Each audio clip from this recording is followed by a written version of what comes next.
it's Tracy, and today I'm going to show you 3 DIY sensory activities that you can do at home with your kiddos. The first one I'm going to show you is really great for infants and toddler stage, and it's super easy. All 3 of these are really easy. And the first one is going to be a bagged sensory activity. So, first you can use a gallon-sized bag, but it depends on what you want to put inside. So today I'm going to use a gallon-sized baggie. You're going to need some gel and some items that you want to put in here. Now, items that I've seen are maybe chunky buttons or beads, and it depends on the size of bag. If you don't have a gallon-sized bag, you can use a sandwich baggie. And today I'm going to use big chunky foam letters. Now, you can use anything. But what you're going to do is basically just open your bag and you are going to squeeze all of the gel contents into the bag. And also, sometimes what might help is if you put your items in first as well. So I'm going to go ahead and put those in and continue emptying all the gel contents into the bag. Good to use clear gel, but also color gel is good too. It's fun. You can use blue, green. I know they have different colors of hair gel out there, so different colors is fine as well. It's fun nonetheless. I'm gonna see if I can empty this whole thing into the bag. All right, just about there. All right, so once you've got it pretty much emptied out, you pretty much have your gel. Now this one, I probably could have used more gel to fill it up even more, but if you have a smaller bag, this would probably work really well with a smaller sandwich size baggie. But once you've got it all in there and you've got your items in there, zip it up tight. Now another thing you can use is maybe some duct tape, just to added extra secure purposes so it doesn't leak out. But inside, your little ones can fidget around and feel around the foam letters, or it could even be things like this. I have some animals, foam animals that you could use. You can use pretty much anything, almost anything, for your little ones. So it's a great sensory thing for them to play around, to squish around. Even I think the color gel would be really cool too, to see the color kind of contrast with what's inside.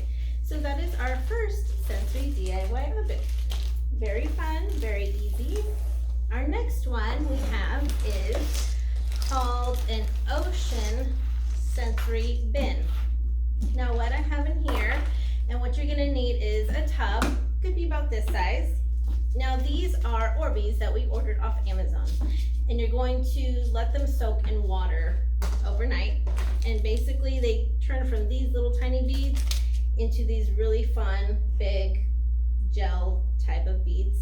And we got blue because this is going to be an ocean themed one. We also have some pasta shells, and it's kind of going to represent the sand in the ocean, but I mean they're seashells, they look like seashells, so it works perfectly with this project. So I'm going to put it on just a portion of the bin, so it acts like the sand in the ocean. Okay, and then we have all kinds of little sea creatures, little toys that you can add in here. All kinds of fish, all kinds of sea life, marine life. Really cute, really fun. This is just a fun activity, super simple, super easy. I don't know if you guys can see this. Can they see that? It moves around a lot, so I don't want to tip it over too much. So yeah, that's basically it. They can stick their hands in here. They can feel around for the different objects. They have wet, they have dry. It's a really fun sensory item. So this is a really fun activity as well. This would be for more older, not really so much infant and toddler, but for older kiddos as well. So that is our second sensory activity. Our third is, scoot over. Let's see. So we have a I Spy bottle. Now I loved I Spy books. I still love I Spy books. They're just fun just to pass the time, to look for the little objects. This one is a I Spy sensory bottle, and it's a fun because it's actually in your hands and you can shake it around and look in here. Now what you're gonna need is a bottle. Now it could be, I would say, a bottle like this, or maybe even like a tea bottle, water bottle. The spouts tend to be a little, the mouth part tends to be a little too small. It depends on what you're gonna put in it. For today's example, we're going to use popcorn kernels. You can use rice or even beans, but today we're going to use popcorn kernels. And what you're going to do is you're going to fill this up a little bit, and you would put some. Sometimes people put these in first. Depends on the size of the bottle. Depends on the objects that you're going to use. So today I'm going to go ahead and just try to not make a mess.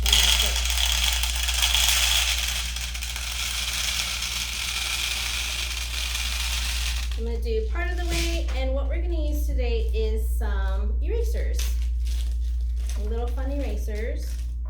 So I'm just going to dump some in there, just a few at a time. That way you can get a good mixture in there. Just going to be pouring some popcorn kernels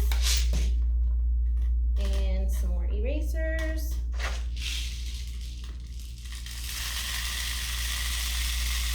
Keep going. You don't want to fill it up all the way because you want to leave at least 1 to 2 inches from the top. It'll give enough space to shake things around so they can really look in there and see what's in there. Almost done. Add the last few erasers in there.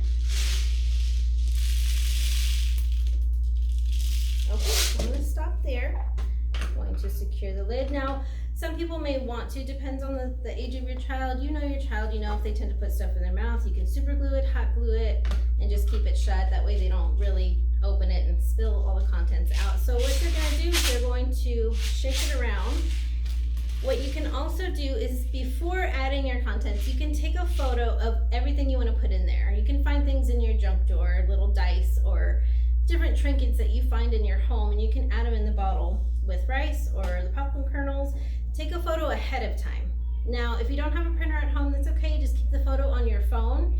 And what you can do is use it as a guide. So the child will look at the pictures and see exactly what's inside. So it's I Spy. So you can have them, try to find the ice cream cone or whatever, and they will go around and shake it up and see if they can find it. And it's really, really good, fun sensory item. I know I would have fun with it because I love the I Spy books. But that is all I have today for our DIY sensory activities.